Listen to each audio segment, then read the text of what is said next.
Vamos falar de George Lucas e Industrial Light and Magic.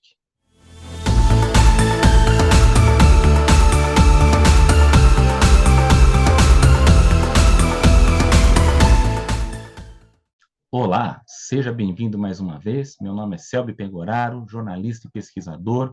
Aquelas informações de praxe de sempre. Não esqueça de dar o seu like, de fazer o seu comentário, a sua crítica, dar a sua sugestão e não esqueça de compartilhar com o seu amigo se você gosta aqui do conteúdo do canal. Assim, a gente sempre melhora aqui o nosso conteúdo.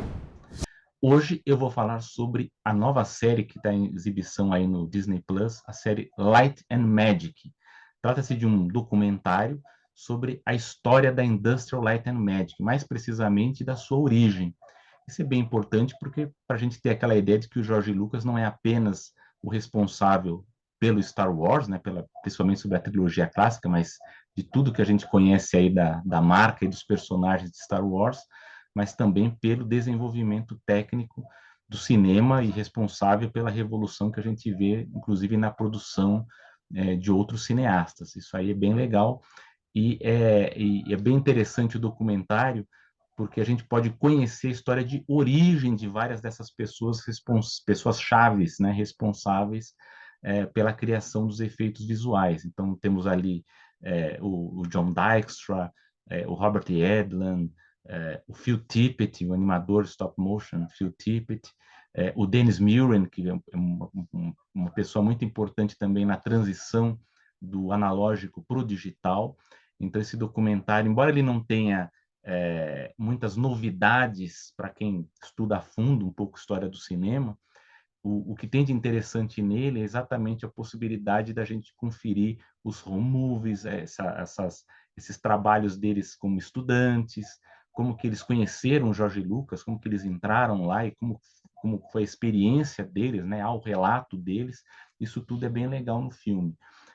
A série são 6 episódios, né? A gente pode dizer que é um documentário chapa branca, né? Direção do Lawrence Kasdan. Tem lá o Steven Spielberg, que está sempre muito empolgado, falando da, do seu relacionamento ali profissional com o George Lucas. Temos também o James Cameron, enfim, outros cineastas importantes, mas é evidente que é interessante assistir esse material, pensando não apenas no que está sendo dito, mas também naquilo que não está, né?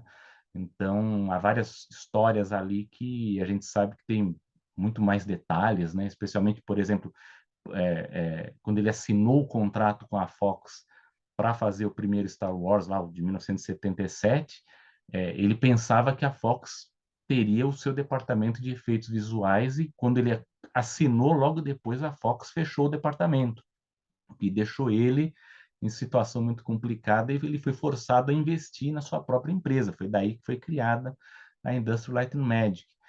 Outra questão que também é tratada com muitos eufemismos na série é a relação do George Lucas com o John Dykstra, que é um principal líder ali da direção da Industrial Light and Magic nos primeiros anos. Fica meio um papo ali de cá, porque ele não foi convidado, porque houve o problema de atraso, e ele não foi chamado para trabalhar no segundo filme. A verdade é que o John Dykstra ele foi afastado, né? Vamos para dizer a verdade, demitido 2 vezes, né? Uma pelo atraso durante a produção que hoje é o episódio 4, né? Do primeiro filme da trilogia clássica do Star Wars, e depois quando com a verba recebida do sucesso do primeiro filme, que ele pôde produzir o Império Contra-Ataca, o John Dykstra ele não foi chamado para trabalhar na continuação né, da franquia. Então, isso é um pouco complicado, tem muitas nuances nas histórias que o documentário deixa de fora. Agora, há formas da gente aprender, conhecer mais esses detalhes. Tem, por exemplo, um livro chamado Como Star Wars Conquistou o Universo, que conta muitas dessas histórias que o documentário deixou de fora ou trata de uma forma muito lateral. Eu acho isso bem legal. Então, para quem quiser, é uma forma de aprender mais sobre a Industrial Light and Magic. Também do ponto de vista do merchandising, porque graças àquele acordo que o Jorge Lucas pôde controlar toda a parte de produtos, né? é o que ele conseguiu dinheiro para investir na empresa de efeitos visuais. E além desse livro do como Star Wars conquistou o universo, há também os livros de arte que foram bancados, né, supervisionados pela própria Industrial Light and Magic, né? Eu tenho alguns aqui, eu vou mostrar para vocês, que eu acho que é um bom complemento para quem quer saber mais sobre Industrial Light and Magic. Tem, por exemplo, esse aqui que é o Industrial Light and Magic: The Art of Special Effects, do Thomas Smith. Ele é bem interessante porque ele pega justamente essa fase clássica, né? Essa fase primária da Industrial Light and Magic, que o documentário ele fica um tanto que majoritariamente tratando mais da criação dos efeitos visuais da trilogia clássica do Star Wars, e às vezes a gente tem algumas coisas sobre Poltergeist e alguns Willow, né? Mas eu acho que esse livro é bem legal porque ele trata da fase analógica dos efeitos especiais, efeitos de pintura, de animação stop motion, de todos aqueles efeitos óticos da primeira década da Industrial Light and Magic, e por muitos filmes, inclusive os Indiana Jones, Cocoon, e o Exterminador do Futuro, né? O 2 também, todos esses filmes, os livros são muito legais para tratar. O segundo livro, que é esse aqui, que também dá para encontrar, ainda é vendido, se encontra em sebos, né? É o segundo livro, esse aqui já é da década de 90, que é o Into the Digital Realm, do Mark Kotavas. Ele também é bem legal porque ele já pega a transição para o digital. O primeiro livro é muito legal porque ele basicamente é o Industrial Light and Magic analógica. Esse aqui, ele já está tratando da fase digital da empresa, né? Então, para quem quer saber a parte ali do Jurassic Park, a transição de todos aqueles efeitos visuais que vai ter, por exemplo, quando o Jorge Lucas decide incorporar efeitos digitais na trilogia clássica, a gente encontra nesse livro aqui, que é bem interessante para ver como que a Industrial Light and Magic ela começou a se posicionar com os efeitos de morph, de animação computadorizada, que vai dar depois no que a gente conhece como a Pixar, e todos os outros efeitos aí que a empresa pôde realizar para os estúdios, né, de fornecer o seu serviço para outros estúdios.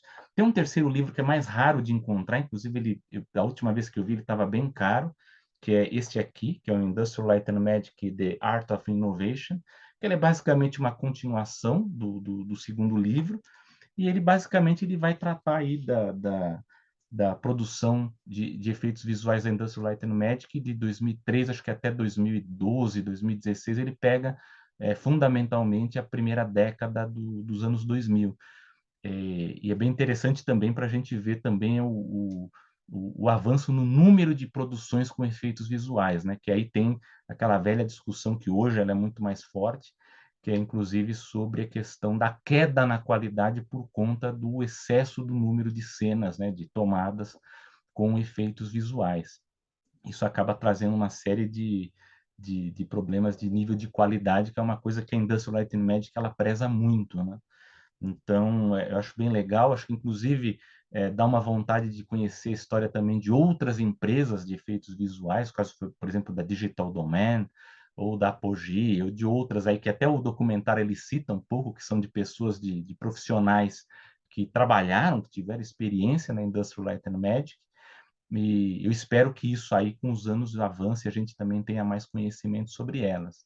Agora, um ponto bem legal do documentário Light and Magic, que eu achei bem legal e para mim é o ponto alto, é o fato do documentário dar muita atenção para o animador Phil Tippett, que é um animador de stop motion e que acaba servindo nesse documentário como a figura humana que representa a ponte entre o analógico e o digital, porque ele estava ali na produção do Jurassic Park, quando houve a transição do uso da animação stop motion, né? E na época ali também o Spielberg usou também do trabalho do Stan Winston para os animatrônicos, mas ali houve a transição do analógico para o digital, e o documentário ele mostra ali como que foi o embate entre o Phil Tippett e a nova geração de artistas, de técnicos que estavam chegando na Industrial Light and Magic e desenvolvendo com uma rapidez cada vez maior a parte de animação digital. Então, acho muito significativo que a série dê mais atenção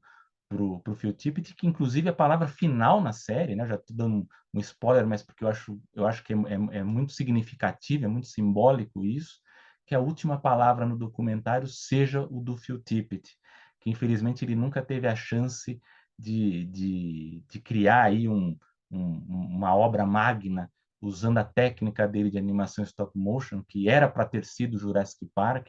Depois ele tentou fazer na Disney o Dinosaur, que depois veio a ser uma animação, aquela animação dos anos 2000, originalmente era para ser uma espécie de documentário, que os dinossauros não iam falar, não ia ser nada disso, ia ser uma coisa muito mais realista, e na época a Disney deu para trás e o Phil Tippett de novo não conseguiu fazer, e agora tem aí esse filme aí de terror stop motion, que eu acho que vai acabar servindo como essa obra, né, que faltava mesmo no currículo do artista, né, para consagrar definitivamente, embora o nome dele na história do desenvolvimento da animação stop motion e dos efeitos visuais, ela já está bem marcada.